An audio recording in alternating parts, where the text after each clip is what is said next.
Since we've touched on both health and performance so far in this exchange, could you give us an example of how you would structure that over a training year? Maybe it's a training season for somebody who's competing, and for somebody who just has health goals and no maybe calendar deadline to work towards. We'll start with the general fitness enthusiast, not the competitive athlete. It's a little bit simpler. What we'd be doing is a concurrent training program, which means we're working on all things all the time because we need a constant ready state, because we don't know when game day is. You don't know when you're going to trip on the curb and need the quickness to catch your foot. You're not going to know when you're going to have to use your physicality to fight off an attacker. Extreme example, but paints the picture. You don't know when the burning building, you have to run up the stairs, right? Again, extreme, but paints the picture. It's game day is unknown. So we want to be constantly ready and ready for anything. That's a big part of what we're trying to do with our regular people. For our elite professional athletes, we know when game day is.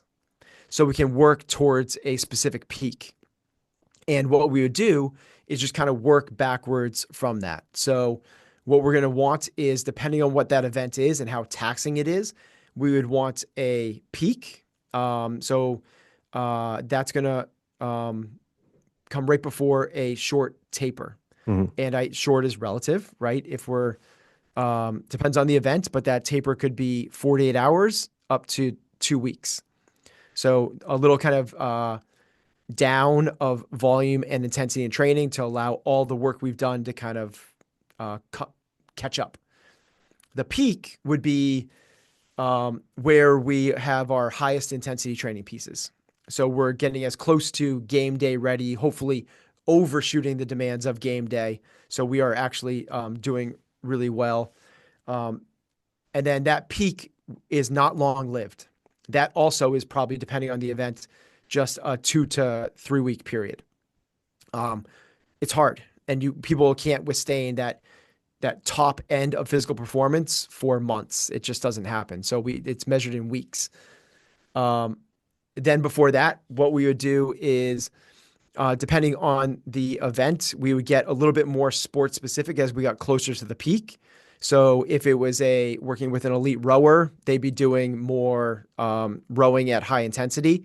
If it was a lifter, they'd be doing more specific lifts, maybe at closer to actual competition weights, maybe even mimicking some competition.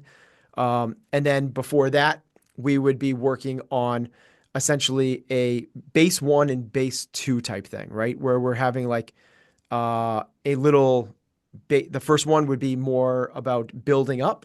And then the next one would be building up even more in volume and intensity for both of those things. Preceding that is your off season. So off season, again, depends on the demands of the sport, the age of the athlete, how quickly they're recovering, how many years they've been at the highest level. So I used to say, when I was training athletes for the CrossFit Games, you want to take a month off essentially for every year you've competed at the CrossFit Games. So this is your first year there. Take all of August off. When we get back to September, it's time to get back into it. If you've been there 2 years, 3 years, take 2 or 3 months off. We would always start. So the competition was always essentially the end of July or beginning of August. Everybody would take August off. And then the next kind of thing was determined by how long you've been there. But everyone starts their real base 1 on October 20th. Is kind of like 10/20 was an easy way to remember it. And what led up before that was just like real true GPP. It's like lift some weights, but the mental toll of being a professional athlete is huge.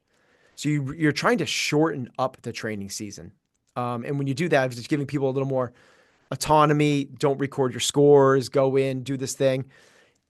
Or sometimes what we would do during that early time is just real weakness work. Like, I want you to get in the pool 60 days in a row. And that's all I want, because you suck at swimming and we need to get better at swimming. So it's like just a chance to really put all the effort into that. Or, we really need to get some strength in. Let's have you do like an off-season Smoloff or Smoloff Junior program to try to build up your back squat. So it'd be like a chance to kind of like bring everything down and do some focus work before we get into our build. It's interesting, and it really I like what you said about a month for every year that you've competed at the CrossFit Games, and I guess it does also apply. I see it at a even at a slightly lower level, even for non-games athletes, but for people that love competing, I know a couple athletes that have been competing CrossFit at a good level in Europe for some years now, and at some point, more competitions in the year is not what you need because you know how to compete. What you need is more time between competitions so you can have the time to build back up to that peak, right? Because if you're always testing yourself, you're not building, or at least it's very hard to do both when you're getting to a certain level, right? Yeah, exactly right, Sean. The saying we used to have, we would say is like, we don't want to compete ourselves out of shape. Mm. So there is, as a young athlete, we want them to get into competitions because there's, as you said, you have to know how to compete. And It's a, competing is s- very it's a, different than training. it's a skill in and of itself, right? And you need to Completely. build the skill of the sport, of the different capacity, of the different movements, if we're talking about CrossFit, but then the skill of competing itself is also something that you need to have on your radar. That's right. How long do I need to warm up before each event? Because they're going to pull me into the athlete staging area 25 minutes before my event, and I don't get to touch anything until then. So it's just like, how do I warm up, warm down? When am I going to get my nutrition in? Like, how does it, like, should I be staying close to the venue so I can get there quickly or far away so there's no distractions? It's like, there's a lot of things that come into play in terms of knowing how to compete. Just the distraction of the leaderboard every single weekend event, dealing with media and other athletes and fans. And there's a lot that comes into knowing how to compete. At a certain level, it's not about that. It's about making sure that we are, because every time we compete, it requires a taper beforehand. That's anywhere from 3 or 4 days up to 2 weeks, which means that's lower volume, lower intensity. That means that we're not making the gains that we could otherwise.